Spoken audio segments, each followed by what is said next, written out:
And welcome back to Beer and Breakfast. It's been a bit of a while, hasn't it? Again. A bit of a while again. We need to stop. We're busy people. Busy people. We do another show now that people aren't really happy about because it means we don't get a beer and breakfast sometimes. But no, that pays, this doesn't. But you know how this can start paying? If you do enjoy what we do and you do enjoy these videos, you want to see more, like, subscribe, comment. No cost to you whatsoever. Absolutely free to you, but it can help us a hell of a lot. And to all those that already subscribed, already do like, and do comment, thank you. We salute you. We salute you. Your support means everything to us. Support? We sound like fucking Man U when they lose 2-0. Your support means everything to us. No, we do. We thank you. Without any more grovelling and, soppiness, let's get back into being the twats that we are. I'm Johnny. I'm Jono. And this is what we've got coming up this week. We look back at Bristol City game because the Reading game never happened. We've got all the fan previews ahead of Saturday. We've got the latest team news. A look at Cardiff City. This week's this or that. Of course, predictions for the game. Oh, and we've got plenty more. I want to get this out of the way, and I want to get it out. It seems that every time we do a beer and breakfast, it's always after a bad run of games. Doesn't it? Because we always do this. I want to rush through this. Reading, fuck off. I'm not even touching that one. It's not like me to leave early. I left 10 minutes before end of game, missed our goal, and luckily missed their winning goal anyway. Yeah, that's all I'm prepared to say about that. Wasn't one of the best games at all. Of all the games this season I've missed, which hasn't been many, that was one I was happy to miss. Yeah, lucky you. Lucky me. Went like the Blackburn game that somebody missed. Just had to, didn't you? So we'll move on to Bristol City. The one big thing that sticks out for me from that game is the amount of seagulls that flew across the screen, which made for a very good drinking game for those who watched the live stream. To all those that did, thank you. Yeah, I'm surprised you weren't bleeding stumbling out here, actually. Didn't drink that much. I was drinking quick, but not that much. No, it wasn't the best game of football. We controlled it for a long portion, but with no strikers, what we're supposed to do? Trying out for a striker, aren't we? Just to put ball in it, because some of these balls across face at goal, just absolutely begging to be put away. And like we could do a striker, someone like that, Billy Sharp. I know, God forbid. I know. I want to talk about Billy Sharp in a bit, especially, but he plays in that game, he gets 2 or 3 goals. Definitely. I don't care what anybody says. 67% possession. Yeah, Billy Sharp gets at full. We had 16 shots and only 5 were on target. 31% accuracy for shooting, which ain't great. And I know that Billy's a fox in the box, but he's got a lot of elements to him, like dragging players out of position because they're watching him. Yeah. That is just the thing, movement, which is just not happening from other players. They just stand there waiting for the ball. Make that move and run. Yeah. I mean, Gibbs White, really good goal. Looks creative at times, but it's also at times so frustrating. Too many flicks and tricks. Him and Ndiaye. Even Norwood were getting in like two. When you're 2 or 3 notes up, fair enough. Yeah, you can try them little flicks, but do basics first. Get it as a goal first. Yeah. I mean, it looks nice. Get 2-0 up and then start. We'd have been proper loving it. Yeah. And Did's it same when he plays? Yeah. And he's frustrating at it. Yeah. We've got to shout out to Tufty Club for coining trick. What is it now? Flicks and tricks? Flicks and tricks. Flicks and tricks. I know they didn't coin it, but they're the ones who used it first. Flicks and tricks. We did do a watch along for this game. You weren't on it, but you were sat in the other room. You popped in and said hello. If you did enjoy the watch along and you would like to see more of those, let us know. There won't be that many because we actually go to games. Most of them, home and away. So there might not be that many, but when the opportunity arises, if you'd like to see another watch along, let us know in the comments below. Would you like to see more live content from the Shoreham view? Not that John will be taking part, he's scared of it. He's scared of live, aren't you? I don't do live. I rely on my man editing shit. My man's. My man's and that. Yeah, no strikers. Too many flicks and tricks. Bash him up, Paul. I were excited to see him in squad. I didn't think that was. I said on the watch along, I didn't think it was the right game to bring him back. Our away form's not been good. Oh no, bring Bash him back anytime, any place. I don't think it was the right game. Usually does you a job. I want him back at an home game with support right there behind him.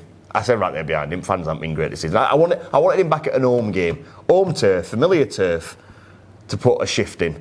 That weren't the game for him, and unfortunately, I don't like being proved right when these situations occur. I'd rather be proved wrong. Because he's coming because the defence has been struggling at the moment, looking very, very well scary. Is he fit enough? Is he back? Is he being rushed back too soon? Fit enough. I don't know. It was just probably lack of game time. Just got to get used to it again. And now I were happy that he red card. I wouldn't have changed it. He didn't have the baddest. He had a bad game, but weren't the worst. It just weren't good.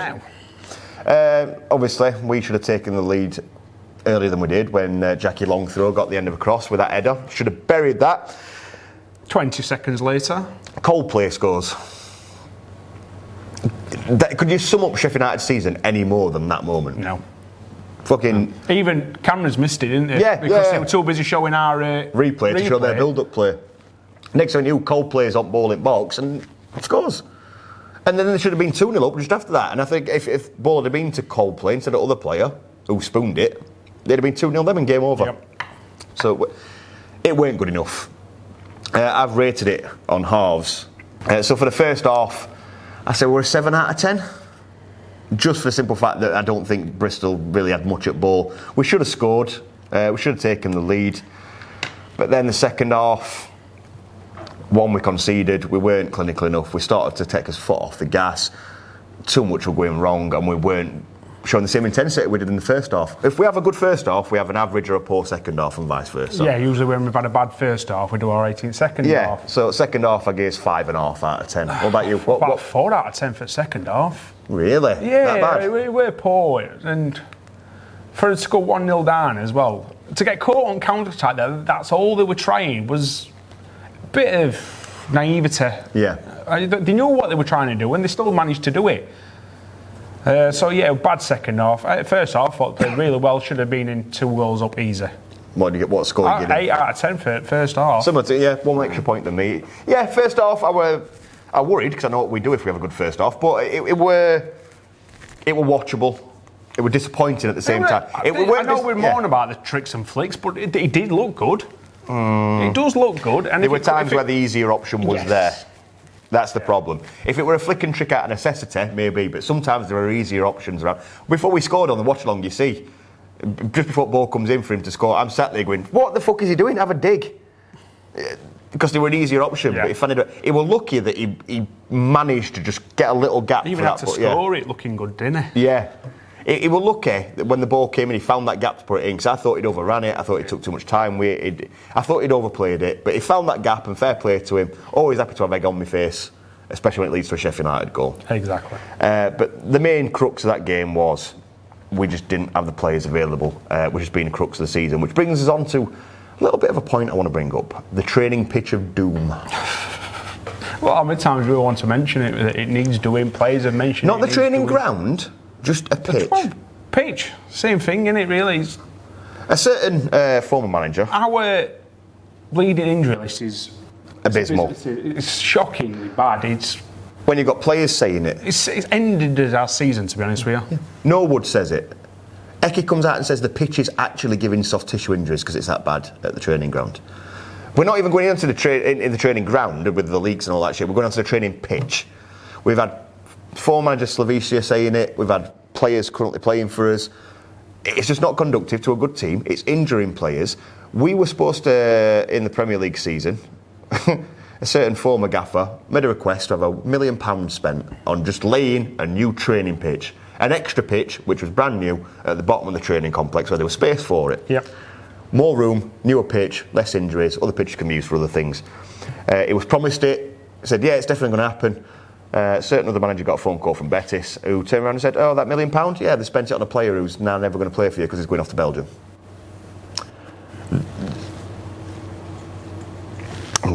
I'm calm.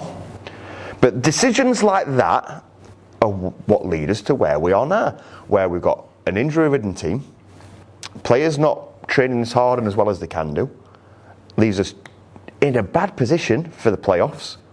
Of course I want to see us get promoted. I'm not going to be one of these fans that says, oh, I hope we don't even get playoffs. Of course I hope we get playoffs. Don't be fucking stupid. But we're going to struggle if we get into them. Financially, I won't be bothered. It'll save me some fucking money. But realistically, we're struggling towards the finish line rather than pushing towards the finish line. We're limping. Playoffs, I can't see us doing anything in playoffs. No. Well, not just because it's United, just no. It's very much we are limping towards the playoffs, and it comes to these little micro decisions like this where a benefit for United World came above the benefit for Sheffield United, and that is a big problem. Moving on Team news. Sharpie, do we reckon he'll be back for this game? It's rumoured. Do you know what? I'll be happy if he comes back this season, which I don't think he will. He might make playoffs if we get in there. Yeah. I don't know. They said he was close to coming back, and a few weeks ago. I didn't think we'd see Bash again. Did you not? No, I thought they were going to do it. To I hope Sharp comes back because we bloody need him. Yeah. This, like, I know you said, well, what if we get into the Premier League? I'd still sign him. We should have triggered this extension to his contract halfway through the season. He could play till he's signed straight away, wouldn't he? He could play. What is he now? What, 87? He could play till he's 90, and he's still the best player we've got, striker-wise. He just is. He's his best goal scorer by a mile. Put him in any other team in the Championship, he scores goals. I don't care what you say. Premier League playing for us. Look what he did when he came on last time, Mr. Reliable. Got us some important goals at some important times. Okay, look at the first game of the season. Build the man a statue, stop disrespecting him, offer him a contract, then sign him for life. For life? For life. Give him a contract that says we will pay you till you retire, and even then... Have a testimonial. Have a testimonial. And even then come and work for the club. Do your coaching badges with us. Offer him a fucking set plan. The man deserves it. He does. The man's done so much for us. 3 spells at the club, and it was the third one that was magic. It was the third one where he came back and showed what every other manager that let him go should have known all along. It's unlucky. It just pisses me off that we might not see him again. And it really winds me up, as you may have been able to tell. Just a wait a bit. Just a little bit. Is Bash fit enough? You think he is? Yeah, I do, man.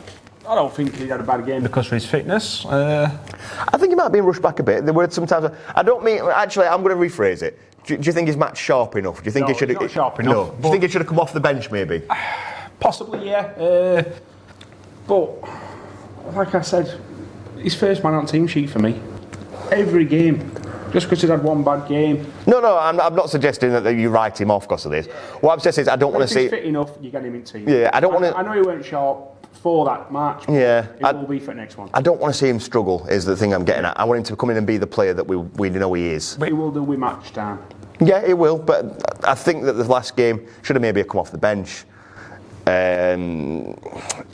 This game coming up, I agree, I'd start him. Him and Mitch. Poor form-wise, Baldock, Egan, Ben Davis. Chuck Osborne in there and all. Osborne in there. Osborne's always saying though, 1 good game, 8 bad games. Yeah. It's disappointing, especially from people like Baldock and Egan. Yeah. It's only been the last 2 games, I'd say, with Baldock. It wasn't brilliant for the games before that. Yeah. He came back all foot guns blazing, then went off at Boyle, and now he's running into bad form.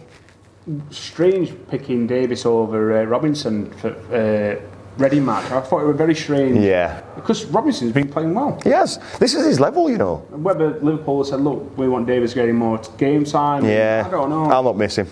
No, not miss him. It's not one I'd say, we'd need to sign. No. Same as Uran. I'd rather sign Juranovic. Yeah, I would.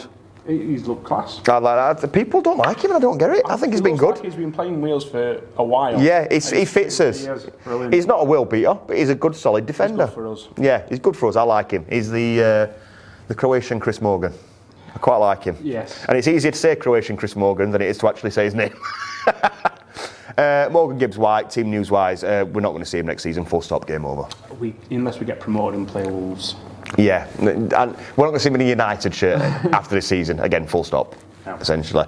We've been told by Heckingbottom that we're going to be relying on free transfers from the lower league clubs and loan players and youth players. United World, everybody. But we made a £9 million profit. Woohoo! Fuck. Moving on.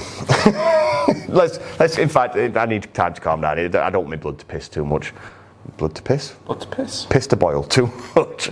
Let's see what Paul Heckingbottom has to say ahead of this game.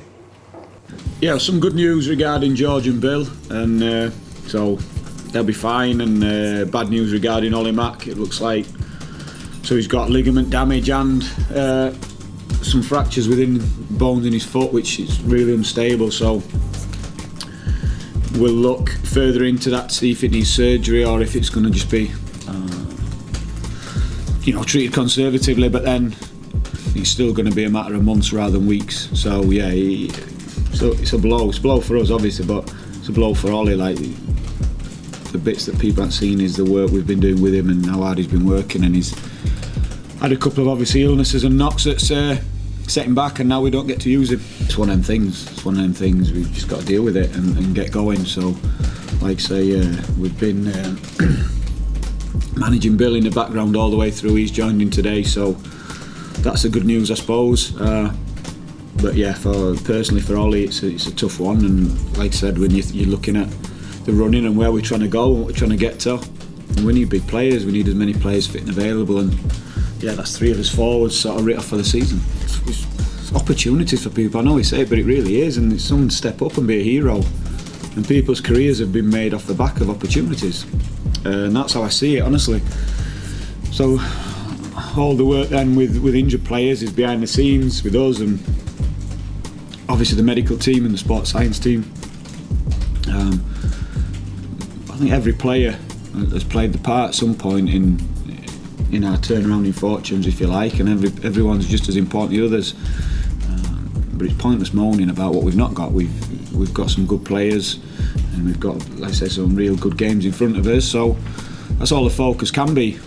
I think, like I said, the way they've changed how they want to play in terms of they've still got a threat if they want to be direct, because they were very much, people thought of them as that type of team, back to front.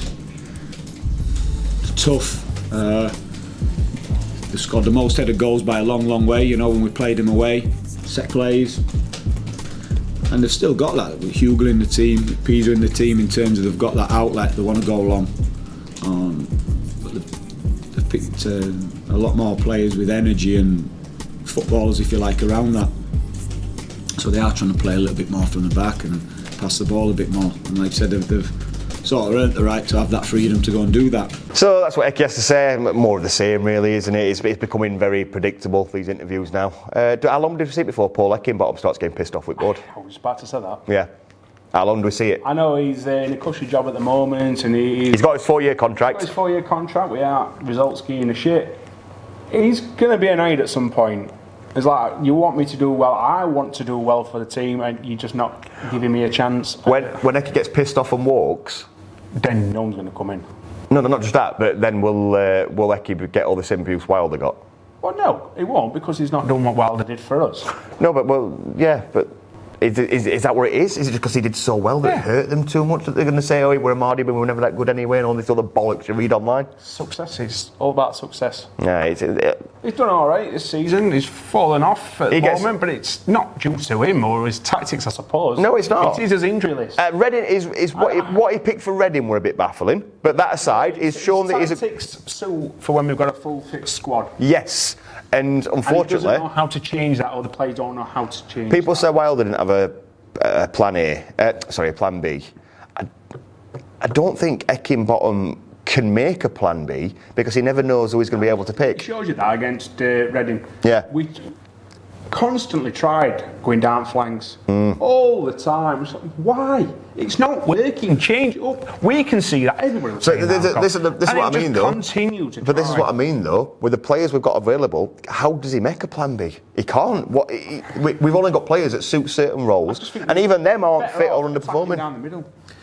Yeah, but then again, what do we do if that doesn't work then? Then he's going to get slated for not playing to his strengths. Change it up, don't you? Go down flank once, go down middle once, go down other flank. We just seem to do it the same all the time and cross a ball into nobody. Or to Ndiaye who's tiny, Morgan gives White who's tiny. Yeah.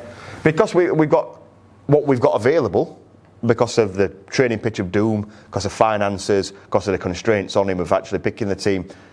He's damned if he does and he's damned if he doesn't. If he doesn't stick to what he knows as a plan A, people are going to scream, well, we didn't play to his players' strengths. Yeah. If he changes it up after we're not performing, well, we ain't got that don't fucking work. He's damned if he doesn't, he's damned if, and I feel sorry for him because he's come in and I have to admit, he's been fucking brilliant. Yes. He's been fucking brilliant. And the guy deserves a lot of credit, as does fucking Stuart McCall, as does Jack Lester, the hard work they're putting in. How long before they all start getting very pissed off with the board because nothing's going to get better, especially if everybody pretends everything's all right. Yep. We go up this season, it paints over so many cracks, it's untrue. It paints over so many cracks. I want to go up. It's hard to think about next season if we did go up. Yeah, it is. It just is. Let's move on to the game that we've got coming up. We've got Cardiff City from Wales. Wales. Not in the best of form at the moment. No, 17th, played 42 with 49 points. They're not. This is another team that we should be beating at home, just like Reading. It's going to go so well. Their leading scorer is a central defender with 6 goals, which is Flint. Says it all, does it not? It does. Says it all. So they're going to score 4. Bound to happen. Steve Morrison's. I don't rate him, if I'm honest with you. I think he got a lot of credit at Millwall for working what he worked with, but I never thought he was that good of a manager. Yeah, it's a similar type of team, isn't it? Cardiff. He's a poor man's Warnock. Fair enough. That's what he is, a poor man's Warnock. People used to say that Wilder lived off passion. Passion. But another manager, Warnock, he only had a plan A and he lived off passion. But now... Sometimes it pays off. 2 times it paid off, yeah. But Steve Morrison's like a poor man's version of them. He has a certain way of playing, but the problem is that certain way of playing is very fucking negative. Enough. It's not nice to watch as well. No, it's awful. Last 5 games for Cardiff. So latest was a home loss to Luton. Lost 2-1 away to Hull. They beat Reading, which we fucking couldn't do. They beat them at Reading. Lost 4-0 to Swansea at home. Imagine if we'd lost 4-0 to Pigs at Bramall Lane. Before that game, they won at home 2-1 against Stoke. So last 5 games, 1-2, lost 3. It's not great form, is it? Let's be honest. Not at all.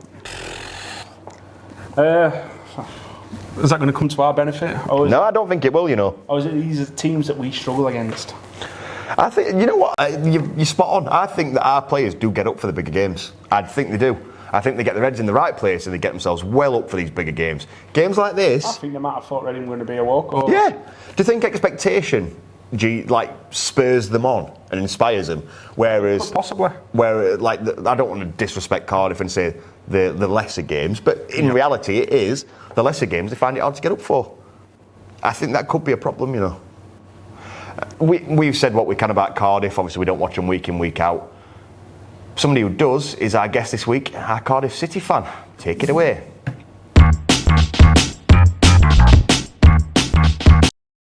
I think this is a perfect opportunity to discuss this kind of thing in a format such as... This or that.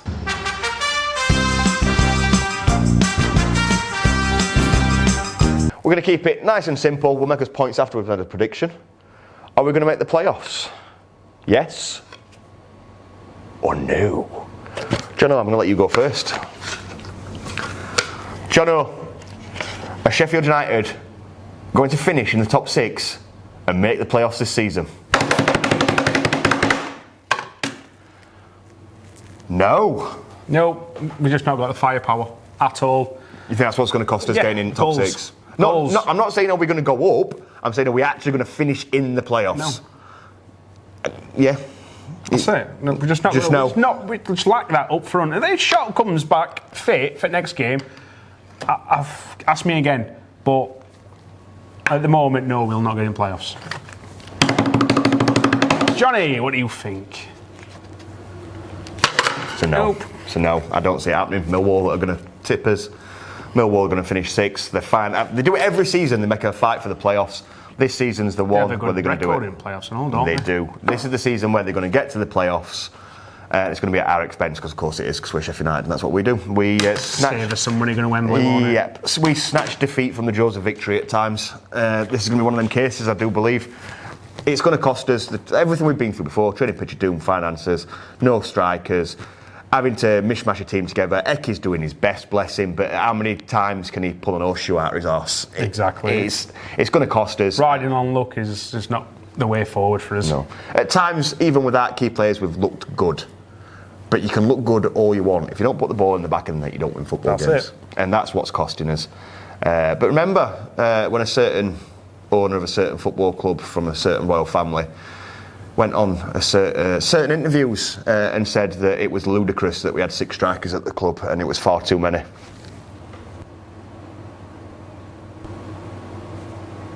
Exactly. That's what we think, obviously, for the playoffs. In regards to what we think for this next game and what we think for the playoffs going forward, let's get some fan previews. Let's see if we can cheer the mood up, shall we? Yeah, we'll try. If you want to get your fan previews on the channel, send it to the email address that will be there. and you could be on the show. You could be the ray of positivity we need. Or you could join the rest of us and come down in the doldrums of negativity. Here's the fan previews. Cardiff at home then. After declaring the last 3 matches must win and then we didn't win them, I'm now going to do a warnock and say this time I definitely mean it. We obviously do have to win. I can't see everyone else carrying on slipping up like we do. Although maybe they will. Maybe everyone will keep slipping up and someone will just stumble over the line and hopefully that'll be us, because I can't see us getting 3 results before the end of the season. I mean, how pessimistic am I? Deadbat's been rubbing off on me, obviously. Not in that way. So yeah, Saturday is a must win, and I think we can win it. We can beat Cardiff. It's home match. They've got nothing to play for. They're a bit shit. Obviously, we're also a bit shit at the minute. But I think a lot rests on whether Billy Sharp's going to be back, doesn't it? If he's back, I think we'll probably win it 1 or 2-0. If he's not back, I don't think we'll score. So it's then whether we draw 0-0 or lose. But yeah, if we win it, then obviously everyone else will probably win, and we're still in the same situation, and then we'll need to win the next one, and so on and so on. So we'll just have to see what happens. But yeah, if Sharp's fit, we'll win. If he's not fit, we won't win. There you go. Now then, Blades, not done a video for Johnny for a little while, so doing a Cardiff preview. Yeah, pretty poor running lately. I can't think of the last impressive result. Probably Bournemouth at home, the draw. That was probably the last one I was really happy with. But then you look at the 4 points we got from QPR and Bournemouth, and we just absolutely thrown that away and made that a complete waste of time with last weekend that we've just had. 2 really embarrassing performances. No, really embarrassing results. Because I heard that the Bristol performance was better. The first half we sounded like we were a lot better and should have been up a few at the break, if not for finishing, which is costing us at the minute, not having Billy in. So I think we bring him in for Cardiff, whether he's on one leg or 2, just get him in the side, because we're really struggling to convert chances. And we know that's the stat that really matters in football, is the scoreline. So we need to get a goal scorer in. So yeah, we'll bring Billy in for me. I think we're fortunate that other results have gone in our favour in recent weeks. And the fact that Middlesbrough seem to not want the playoffs even more than we don't. Looking at the running, I tweeted out the other day, I think looking at Millwall and Blackburn's runnings, they're both going to get at least another 6 points. So I think that we need to be picking up 6 or at least, I think 7. I think if we get 7, I think we should be in there. 6 might do it, but it's hard to say really. So yeah, it's going to be really tough running. We just have to hope that Fulham are on the beach in the last game, and we're going to have to seriously up the performance in the next 2. Going for the Cardiff match, I'd say we'll leave Jack Robinson in at the back. I don't like Ben Davies. I've said this for a little while now. I don't think he's interested that much. I don't think he's really been interested in being here all season. He's always first one down the tunnel, and that says a lot for me. Yeah, not really interested in him playing for us anymore. So yeah, Robinson in at the back. Basham will have another week of fitness in him, so we'll then get Basham, Egan, Robinson. I think we're stuck with having Ender and George as wing backs, which is a problem because in the final third they're both horrendous at the minute, and Ender has been for a long time, which is really annoying. Midfield, I think you stick with Fleck, Norwood, Berger if we can. Stick with them 3. And Gibbs, White and Billy up top, and I'm hoping that's what I see on Saturday. Hoping that's what the lineup is. But you know, Hecky, he likes to tinker. I don't get the criticism aimed at him at the minute. I think when we were having good runs, he wasn't getting criticised then. And I think just because of the situation at the minute, I don't think that should all be put on him. I think he set us up wrong for Reading. I think first half set us up wrong. We went too direct. We weren't playing through the pitch and through midfield at all. But yeah, I think he made changes at half time to try and make that better. didn't come off down to individual quality for me. But, you know, Cardiff at home Saturday. Hope there's plenty there. And yeah, fingers crossed. We don't know what we're going to see, but fingers crossed up the blades. Let's have it. So Saturday sees United fulfil their penultimate Championship home game of the 21-22 season. As Cardiff are the visitors to the Lane for United's penultimate home game of the 21-22 season, and what my thoughts and feelings going into this one. Well, the Bristol game did see an improvement in performance from Good Friday. The Reading game and the Reading performance really did finish me off, I can't lie. I think in the first half against Bristol we really created some good chances. Should have really finished them off before they scored, but yet again with United, a lack of concentration, mistakes at the back cost us again. But on to this weekend, this really needs to be 3 points in my opinion if we're going to be taken seriously as, you know, playoff contenders. At the start of the season, to be fair, I did rate Cardiff. I sort of had them as a dark horse. I thought last season they had a decent season. They've got a few young players. Obviously Mick McCarthy was manager, who's got an abundance of experience of getting teams up. But this season, like many in the Championship, it's just not worked out to, you know, predictions, and some of the players in their squad haven't performed. But when we played them away from home at the Cardiff City Stadium, the game was a bit of a basketball match, a bit end to end, both sides showing defensive frailties. I can remember a beautiful goal by Morgan Gibbs-White, killed one in, but like I say, we turned it into a bit of a basketball match, and it was a bit of a frantic last 10 minutes, but we secured the 3 points, hoping for more of the same. It'd be interesting to see whether the captain Billy Sharp will be back. That would be such a big boost for us, because you'd like to think if we had the captain up front for the Bristol game, we might have, you know, got all 3 points from that game. But we'll see. Up the Blades. I'm predicting a Blades win. Come on, United. Hi mate, hope we're all good. Just a quick preview for this weekend's game against Cardiff. To be honest with you, I haven't got a clue what's going to happen. I ain't got a clue which Sheffield United is going to turn up. Is it the Sheffield United that we've seen over the last couple of weeks? Is it the Sheffield United that we've seen, you know, predominantly what we've seen at home under Heckingbottom? I haven't got a clue to it, to be honest with you. What I will say is if it is the Sheffield United that turns up, that played against, you know, Reading and Bristol City, I don't see us getting the 3 points at all, because I think we've been very poor the last 2 games. Well, so we were very poor against Reading, and then maybe just in the first half against Bristol City played quite well in parts, but just missed that final little bit. You know, a hugely frustrating point, and you know, I've got my gripes around Heckingbottom over the last couple of games, particularly on Friday. I'm sure everyone's had their say on it, the team selection and the subs, and then on Monday, you know, what's the word I'm looking for, the fact that he just settled for a point against Bristol City sort of bothered me a little bit.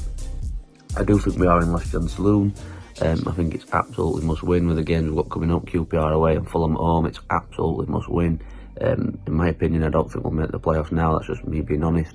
You know, Cardiff are a poor team, and they've been down there and really, really struggling, and their problems this season. So if we don't beat them on Saturday, we don't deserve to be in the playoffs.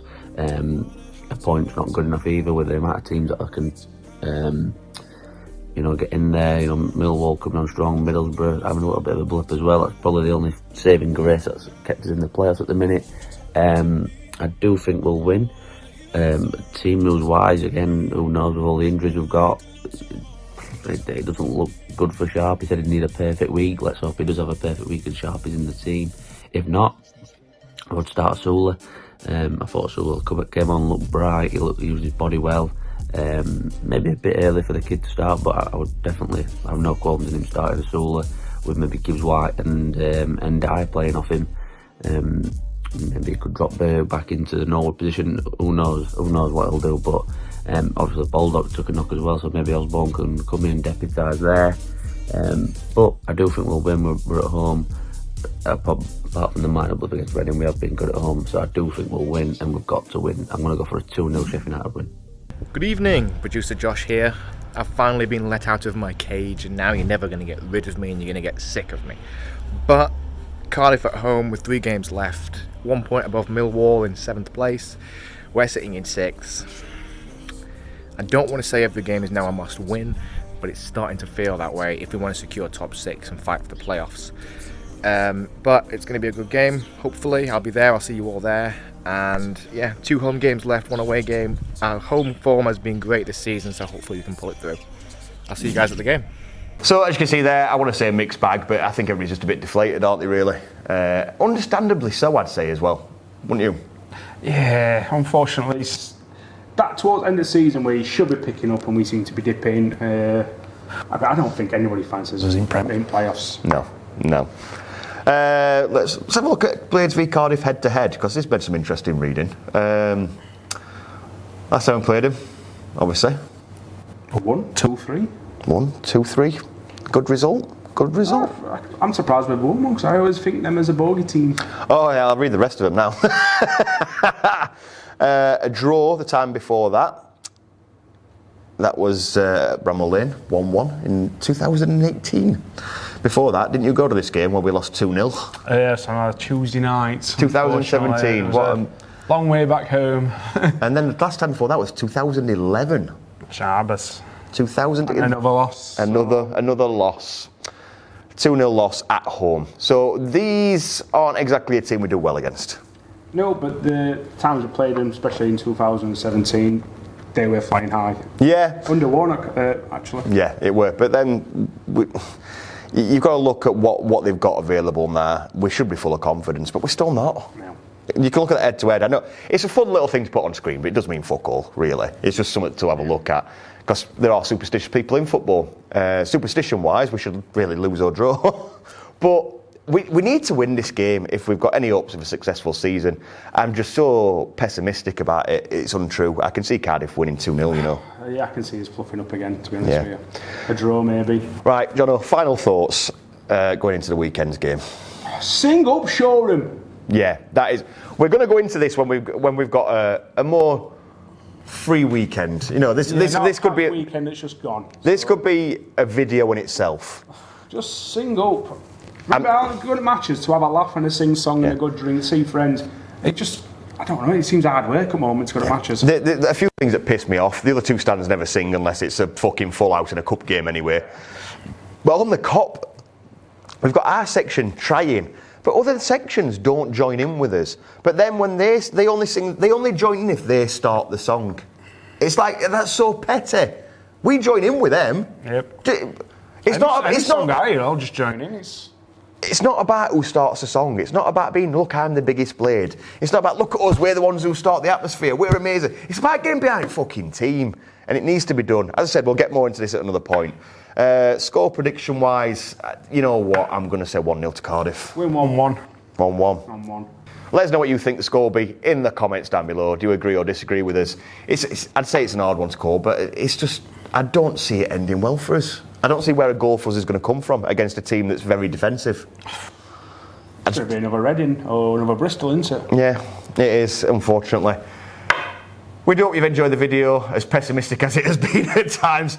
Welcome to Chardonnay and Lettuce. We hope to see you back here for the vlog. We hope to see you back here for the next beer and breakfast. If you have liked it, leave a like, subscribe to the channel, leave a comment. Thank you for watching. I've been Johnny. I've been Jono. See you later. Na, na, na, na, na, na, na, na, na.